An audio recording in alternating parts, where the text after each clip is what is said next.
Hey, beautiful people. Welcome to the BU podcast. I'm your host, Ariel Von Bretter.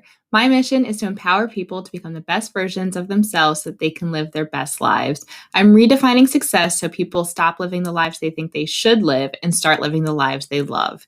Join me weekly as I share my own insights and speak with guests that have embraced their unique gifts into living life on their terms. I hope these conversations inspire you to make the most out of your life by being your best self. Remember, be you, be beautiful. Hey, you guys, thank you for joining me for another episode of Be You. So, what do you do when you feel like you're up against everything? What do you do when your dreams aren't going as planned? What do you do when your life gets turned upside down?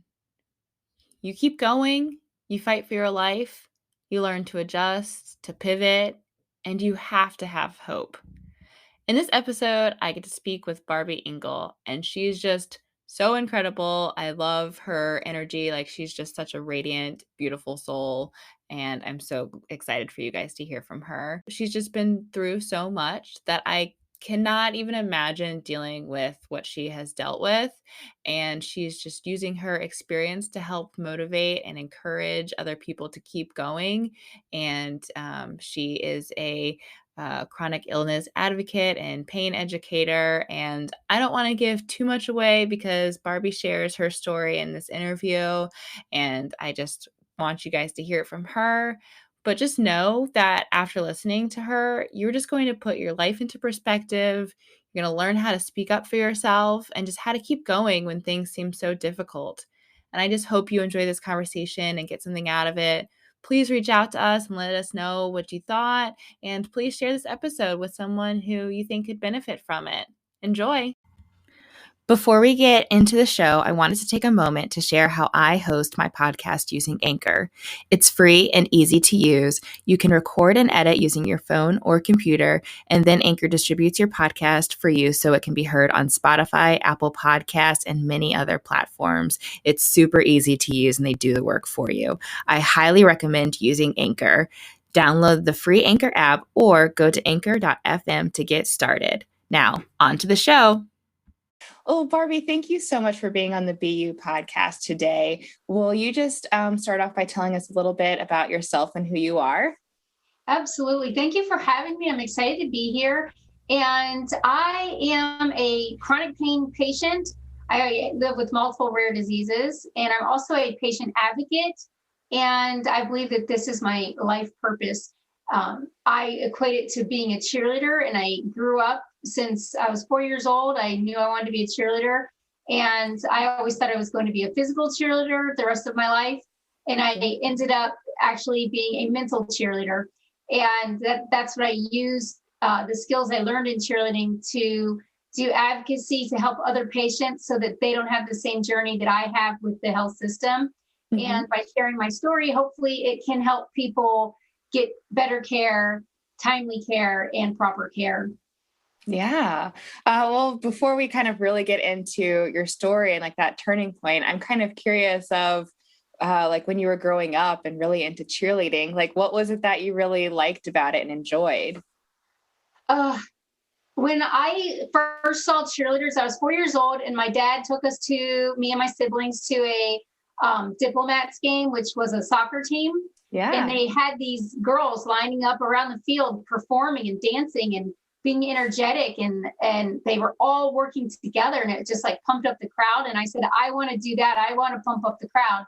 Yeah. And I still remember the first cheer I learned, and it just took off from there. And I told my parents, I'm going to be a cheerleader the rest of my life. And my dad said, no, you're not. You have to get a real degree. You have to get an education. You can't be a cheerleader the rest of your life. But I've actually found a way to do it. So it just was something I saw it and said, that's what I'm supposed to do.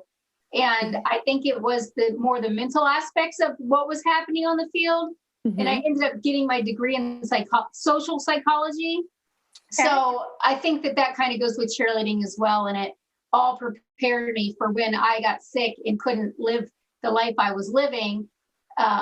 It gave me tools that I could fall back on to continue and be successful in life.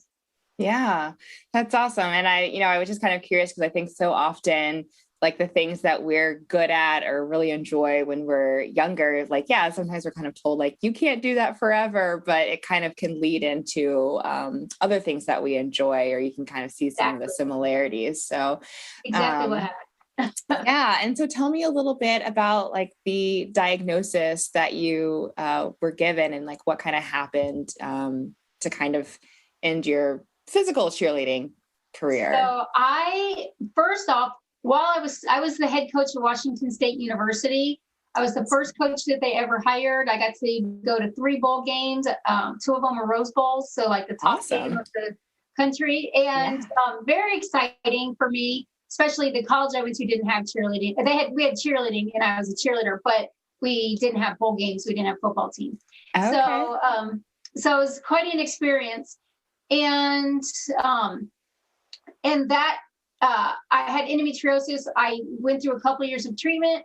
I got better, and I was like, I conquered the world, Yeah. and thought I was going to just go on with life and keep going. And little did I know, a big boulder, the biggest boulder of my life, was going to be placed in front of me, and Mm. that is a medical condition called reflex sympathetic dystrophy. So reflex is anything in your body. It goes, it's automatic. It just goes haywire. So swallowing, your stomach function, um, crying, and anything that's Wow. automatic. Your heart. Sympathetic is your nervous system. It feels like someone put lighter fluid on you, caught you on fire. It's Oh, running through wow. your veins, and it's very difficult to put out. And dystrophy is loss of muscle and bone. So people have heard of muscular dystrophy. Yeah. Um, that's the dystrophy of RSD. And I spent about 7 years in a wheelchair. It took me 43 doctors to get a proper diagnosis Oh, because it's a gosh. rare disease. So doctors don't know it, recognize it, understand it.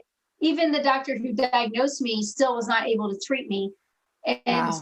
he knew enough to diagnose me and do the testing for it, but he did not know what to do with me. So it took another 4 years to go into remission. In that 7 year period, was spent bedbound and wheelchair bound, just trying to struggle and fight to get my life back. Yeah. Wow. That's a lot. It is. So, and with that, I mean, I can just only imagine how frustrating it would be to have to see 43 doctors for one to finally give you the diagnosis. So, like, tell me a little bit more about like what that experience was like for you. And like, was it the fact that like they diagnosed you and you're like, no, that's not it? Or they're just like, I have no idea what's wrong with you. Most of them said I have no idea. Yeah. If they were a lung specialist or a heart specialist, they were looking at that particular part of my body and not Yeah. connecting the big picture. So that was a challenge. They would say, oh, you have dystonia where your body locks up, but they couldn't tell me why. They couldn't tell me what it was related to. And you can have dystonia all on its own. So it was it a misdiagnosis? I mean, it was a recognition of a symptom, but Hmm. until that 43rd doctor, nobody connected all of the different symptoms that I was having. I was passing out often. If I turned my Oh, head to wow. the right, my blood flow would cut off. So I would Yeah. pass out. It's caused me to have discoloration in my skin. So I got what they call blanching, and it kind of looks like red spider webs underneath my skin, and it Yeah. shows through. Thinning of my skin, loss of hair and nail structure, Yeah. hair on my head and nail structure on my fingers and toes. And I still have like striations. When I come in and out of remission, it will leave marks in my nails because my nail hair and the hair in my nails will Yeah. change. So things like Oh, that interesting. that they should have recognized, Yeah. but until you have ever heard of the disease, and there's over 7,000 rare diseases, doctors only know what they learned in medical school. That Right. was one thing I realized through that process was not all doctors are created equally, and Hmm. that I have to be a responsible patient. I can't just rely on the doctors to help me. I had to learn a whole new language and be able to go in and say, hey, this is what I'm experiencing, use my adjectives, share my notes. I started taking daily notes of what I was going through, what I tried to physically do that day, any medications or mindfulness or electrical stimulation, anything I tried, I would Yeah. keep a record of it. and bring it in and say, here's what I'm trying to do. Here's what's Mhm. happening when I do these things, and hope and pray that one of these doctors one day would get it. I knew Yeah. that I wouldn't give up my life. I had a great life. And Yeah. I knew that I wouldn't give it up. And things in my life had to change. And the more that I fought to keep my old life, the worse I got. Mm. Yeah, so I was gonna ask you if you ever felt like giving up at all, or like did you always kind of have that feeling like you want to have your life? I think that's where cheerleading comes into play for Yeah. me. I would be down, cheering at a game, and my dad at the end would say, how do you keep smiling and keep cheering even if you're losing 50-0? Yeah. And it's something that we train to do. So when my whole life fell apart around me, I lost my house, my marriage, my job, my business. And I went from riding around in limos and private jets to food stamps. So Wow. I felt like I lost everything of who I was, who I am. Yeah. And had to refine it. I never lost hope. I always knew that there would be something. I just had to keep looking. Mhm. And sometimes it's taken me, like if a new symptom comes on or some new disease, because I developed microlepsy and PLB2 breast cancer and valley fevers. I've had other things come on. Some are secondary to RSD and some are just standalones on their own. Wow. And I've always had hope. Like, when people say your glass is half full or half empty, Mhm. I've always, and I think it's that cheerleading training and mentality, but I've always seen my glass is full. The Yeah. part that other people can't see is my hope. And Hmm. sometimes my glass is full of other things. So I only need a little bit of hope. And sometimes I need a lot of hope because my Yeah. glass is almost empty to the visible eye. But Wow. I always have hope in my glass. So my glass is never empty. I love that. I've never heard that before, but that's such a good way to look at it. Because yeah, I've always just kind of been like, I'm a glass half full kind of person because like I am an optimist and I just want to always think positively. But to just be like, no, my glass is full, and it just kind of like I just might need a little bit more hope or faith or something like that to keep me Exactly. going. Hope, faith, motivation. Yeah. If those are included in your glass of life, keep drinking from it. And if Yeah. it's full of negative, yucky drink, dump it out and fill it back up with good things. Yeah. And you had said that when you were trying to like hold on to how your life looked before, that's when you were getting worse. Yes. And so tell me a little bit more about like what you mean by that and what that transition looked like.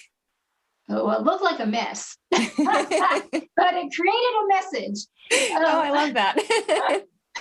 so literally, like I was married for 10 years at that point, and I asked my husband to come to therapy with me so I could save our marriage. He chose not to. And I Wow. started therapy saying, I'm not going to get a divorce. I don't believe in divorce. And Yeah. a year later I was divorced. Wow. um, so you can't always fight for something that's not the right fit. And really, for me, God was with me the whole time. My first husband didn't believe in God. I thought I had enough for both of us. Yeah. I said, after that experience was done, he actually, when we got divorced, he actually converted to being a Christian and believing in Jesus and changed his life around. He still Oh, wasn't wow. meant to be connected to me, Yeah. but God had somebody better for me. And he gave me the biggest sign because my name is Barbie. And my Mhm. husband now, he's amazing. His name is Ken. So we're Ken and Barbie. And he was Aw. like, I had said, I'm not having another husband. I'm never getting married again. I failed at it. I'm not going to do it. And then God said, well, here's Ken. So You got to be together. you have to be together. This is like the biggest sign that I can place before you. So that so that experience brought us together. And he actually was just the doctors in Washington State said, we don't know what to do for you. We don't know what's wrong with you. And I Yeah. said, well, if you could move anywhere in the world to get the help that you need, where would you go? And they Yeah. said Arizona. So I packed up and moved to Arizona, and Ken was my new neighbor. and I wasn't able to drive anymore or at that time, we didn't know it was going to be for forever or long term. Yeah. At that time, we thought it was temporary, but he was my neighbor, and I said, "Hey, you work from home? I need help going to doctors and physical therapy. Can I pay you to Wow. drive me?" And we got to know each other and become friends. And we neither one of us were really looking for love. It Yeah. just developed and grew. And he said I was everything that he had been looking for and Yeah. waiting for. And why he had never settled down is because he never found someone like me before. And Yeah. I, at that time, was at the worst place of my life, losing everything, running out of money, not knowing what I was going to do next. And I was like, how could you even find an interest in me when I did nothing? Because I had lost everything that I worked my life to earn. Right. But Wow. It's like, he could see the good in me when I couldn't see the good in me. yeah, I was like, first of all, you have this story of like going through, like this like rare disease and like overcoming that. But then along with it, you've got this like beautiful love story. Absolutely. And he's an awesome husband. He's a great caregiver. He's a caregiver for me, but his dad lives down the road, and he's caregiver for his dad as well. And it's in him, and it's part of who he is. But on top of that, he was a Christian. He was a believer. I wasn't trying to make him into something that he wasn't. He was exactly who he is today. And Yeah. so it was literally the right pairing. And the first time I didn't listen to all the cues and signs. The second time I was more in tune with what was going on with my body, with my life, with Mhm. spirituality, finances, every aspect of my life was on high alert.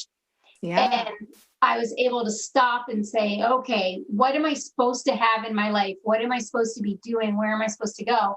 And that mess slowly got cleaned up. And I now say organizing is my superpower. I organized my life. It was difficult to do, but I Yeah. built it back, and it's different, but it's a great life. Yeah. And so what does your life look like now? So now I published 9 books so far. I'm working on 3 more. Awesome. And and I never said I have a learning disability, so I never thought I would read or write the bestseller. I spend a lot of time. My main job is my health and being able to live and function and focus. And Mhm. then in my spare time, I mentor other patients, help them, and create a large network and people around the world that also need hope and help. And that's kind of what my life has looked like for the last 15 years. Even when I first got involved with advocacy work, I still was bedbound and wheelchair bound, but I ended up through the charity before I became president of it. I ended up with a TV interview, and I had a patient call me. I was in the parking lot still at the TV station and called and said, I have the same disease as you. And Wow. I've been laying in bed waiting to die because my doctor told me it was going to kill me. Oh, wow. And I saw you, and now I know that I can make it too. And that interview changed her life. Seeing Yeah. somebody else with the same disease, and now I know thousands of people with the same disease, RSD, and we've become a network and are able to help each other and talk about treatment options and things coming down the pipeline and help each other. Yeah, that's awesome. Yeah, I mean, I think it's just so important for people to like share their stories and stuff so that someone can see that there's someone else out there like them, and especially someone, who is inspiring and like surviving and like overcoming it and stuff. So, will you tell me a little bit about like the disease and like because you were in a wheelchair, like was that your like did they say like that's how you would be forever? Yeah. Yeah. So how tell me about They, that and yes, I was like, I just want to get back to cheerleading. And they're like, you're never going to cheer again. You're never going to coach again. This is your new life. So learn to live it. And I was yeah. like, no, I'm going to be a cheerleader. You watch. Yeah. But the more I fought that, the worse I got. So the reflex sympathetic dystrophy, the way it attacks our body is anything that the body perceives as a trauma is attacked. So working out, being physically fit is seen as an attack on my body. And so my Gotcha. body fights to defend itself. Right. And every time I try to do something physical or increase my endurance, my body fights me. Wow. And that burning fire pain, now that I've gotten it turned off, I strive every day to not turn it on. And any injury, I've burnt my hand on a coffee pot. I have stepped on something that punctured the bottom of my foot like a hole punch. Oh, wow. Yeah. Oh, that was horrible. Um, but even I walk, my bones are still brittle. So I walked into a suitcase. We had a visitor at our house, my husband's best friend from high school. Yeah. And I thought I'd be nice. He had done some laundry. I went to the guest room to set it on the bed, turned to walk out, hit my foot on a wheel of his suitcase and broke Wow. my foot. Oh, So something wow. that simple can just break me, Right. and literally. And so, just laying in bed and finally saying, okay, I have to limit myself physically, really was helpful. But then once I went into remission in 2009, I went through treatment that I was on a waiting list for, and I finally in 2009 got to, after this all started in 2002. So Yeah. 7 years waiting and yeah. yeah. And there was only 2 beds in the United States at that time doing the procedure.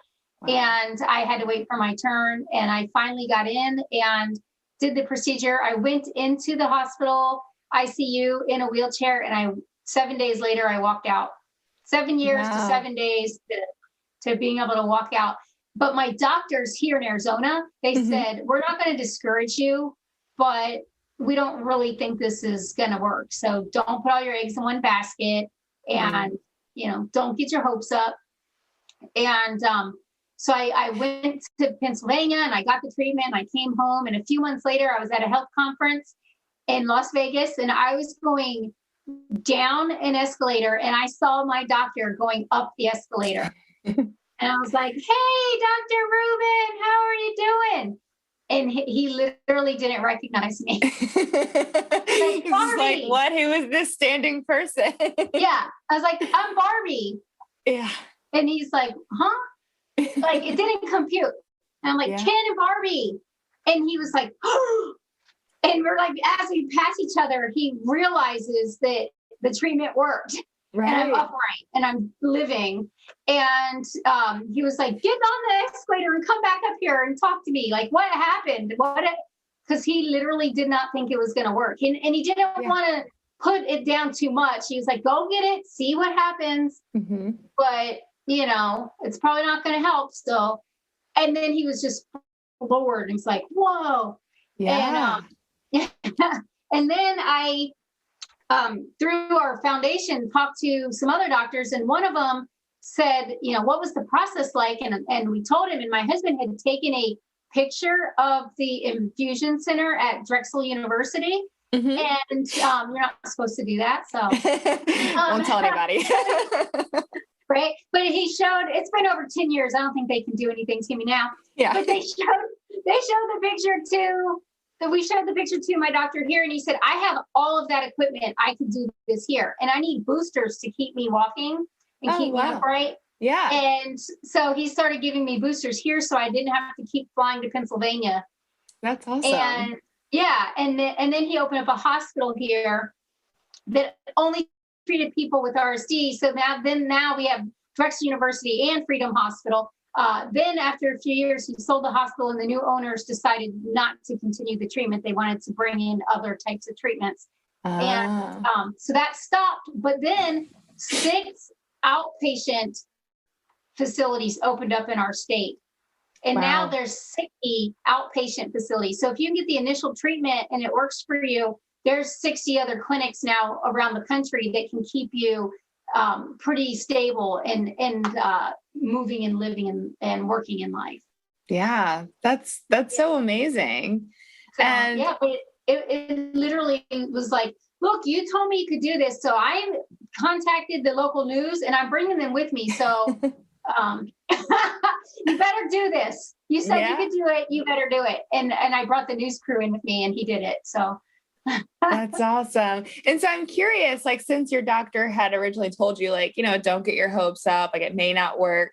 Did Yeah. you go into the surgery, like, kind of with the mindset of like, it may not work, or were you just like very like positive, like it's gotta work? It's got to work. Yeah. Well, they did make me, I had to go to counseling and Mhm. talk to a counselor who helped prepare me in case it didn't work. Yeah. Because they're like, look, there's other things we can try. This Right. just is going to become the standard of care for RSD. So Hmm. we want to start here. Yeah. But don't give up if this doesn't work. It might not work for everybody. So be ready for that. And so they Mhm. prepared me just like my doctor here in Arizona did. But luckily for me, it worked amazingly. And I still am not back to cheerleading. But 2 weeks after I got the treatment and came home, I got a Mhm. call from a company saying, "Hey, we're doing a cheerleading competition in your area, and we're looking for a safety judge.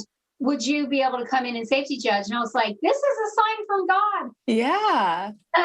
But I went and I tried to safety judge. It was a 2-day event, and after day one, I was in so much pain again. Oh My body no. saw it because they didn't take the disease out of me; they just put me into remission. Gotcha. Yeah.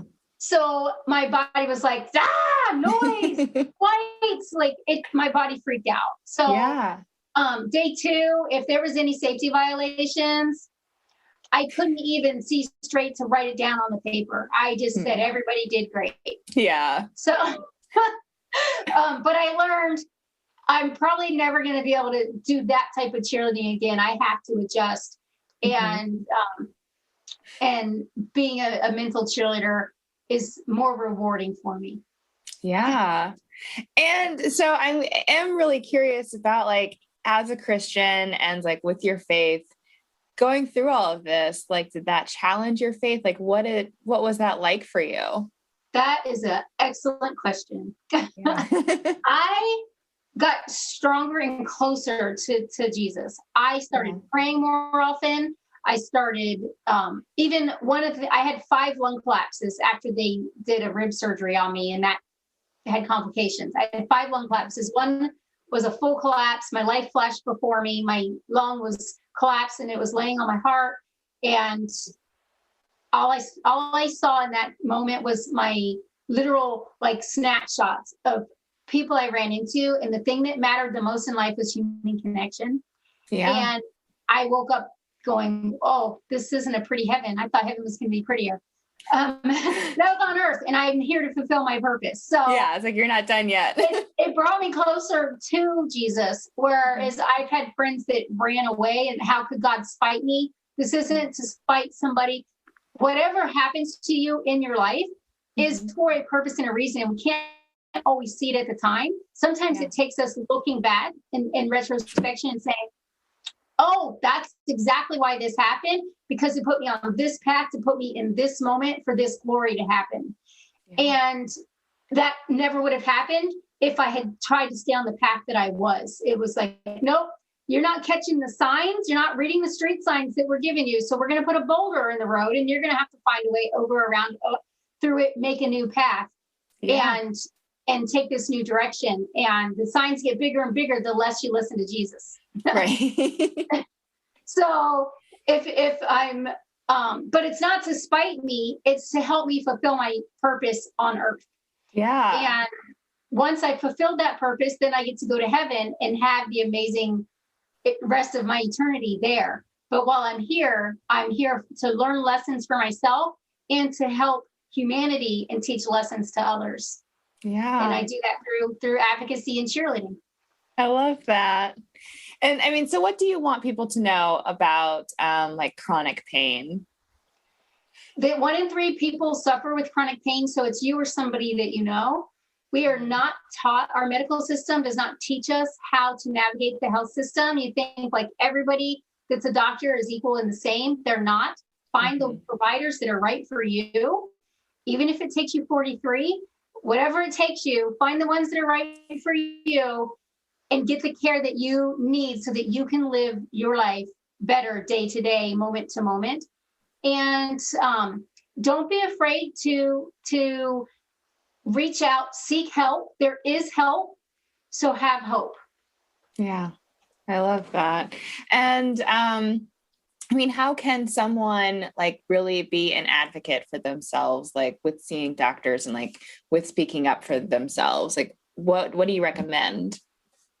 Get organized. Be Yeah. prepared. That get organized. Then you can do all the other things you need to do. Number one, set expectations.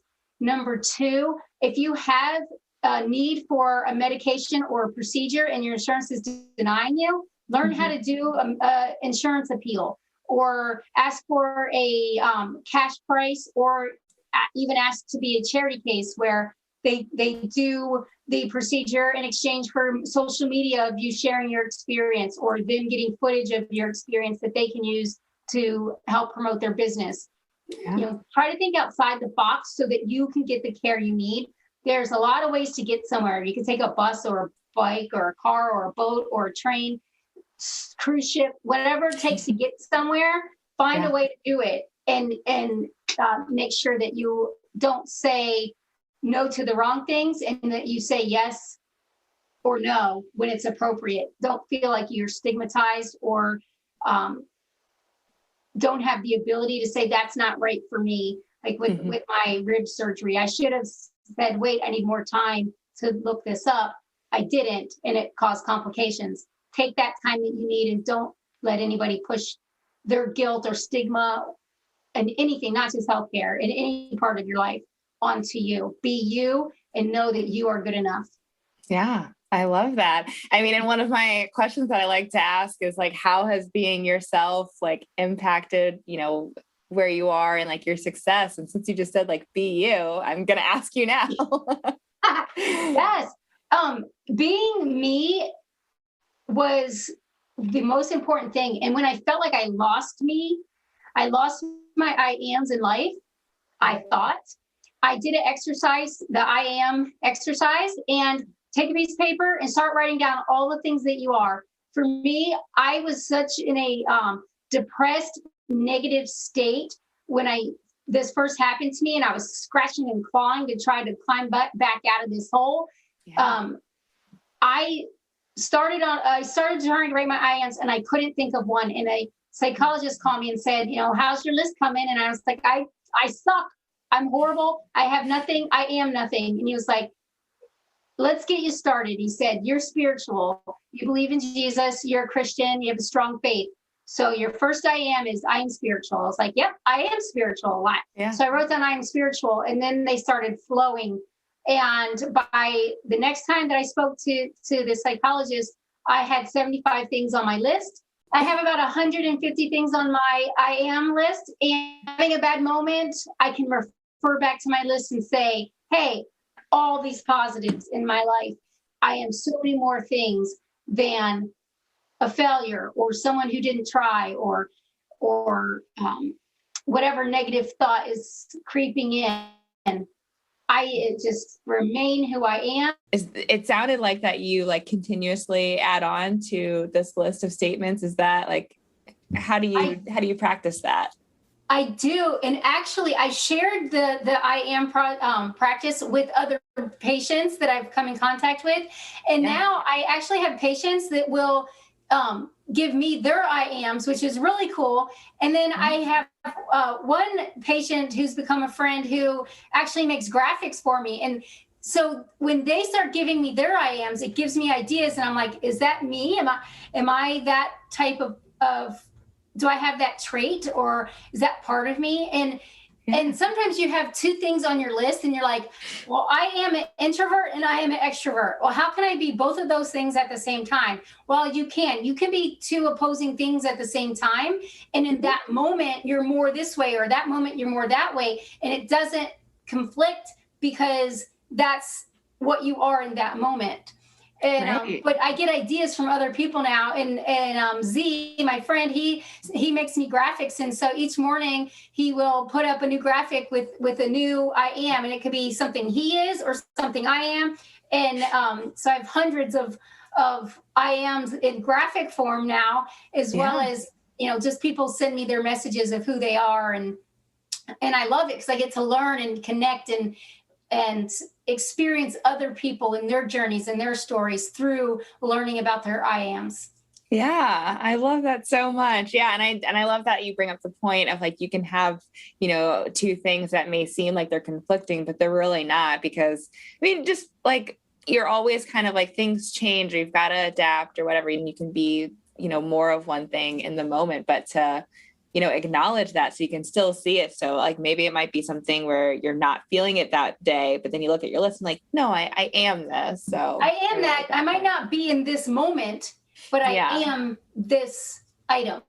Right. And I have this positive attribute. And it really has been like a psychological tool that gets me through and helps me be authentic and be me, because it's something to bounce off of. Oh, I feel awkward in this situation, or oh, am I supposed to speak up in this situation? Well, yes, I am. That is a part of who I am, and part of who I am is to help humanity. So if I don't speak up when I see an injustice or something that goes against who I am, I need to speak up and say, okay, why do you feel that way? Or why did you choose to do this?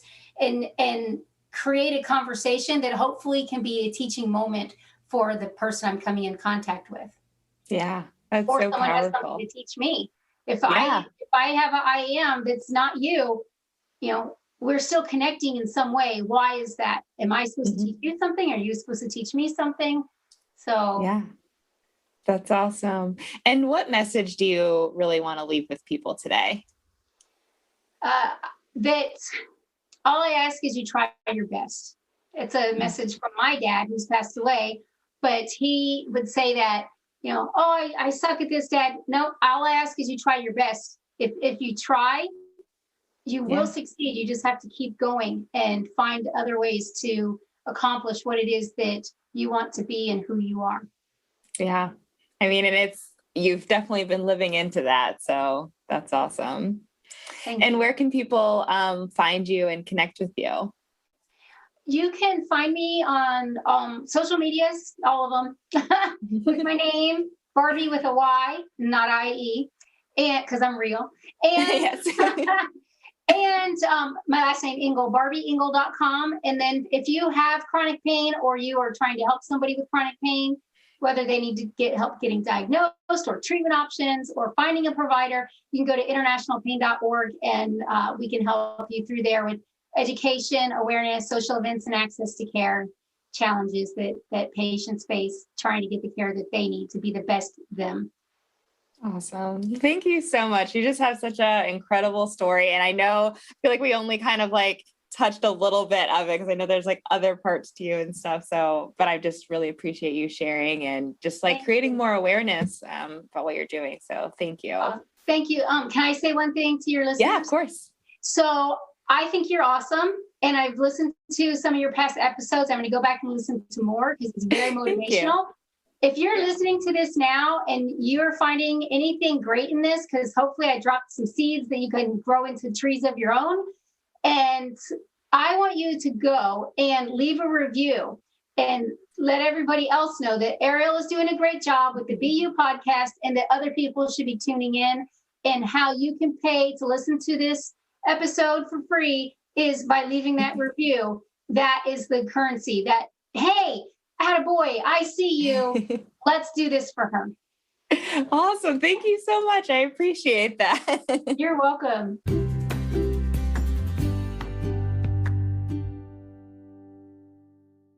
Thank you for listening to the BU podcast. If you enjoyed this episode, please share with your friends and write me a review. I would love to hear from you.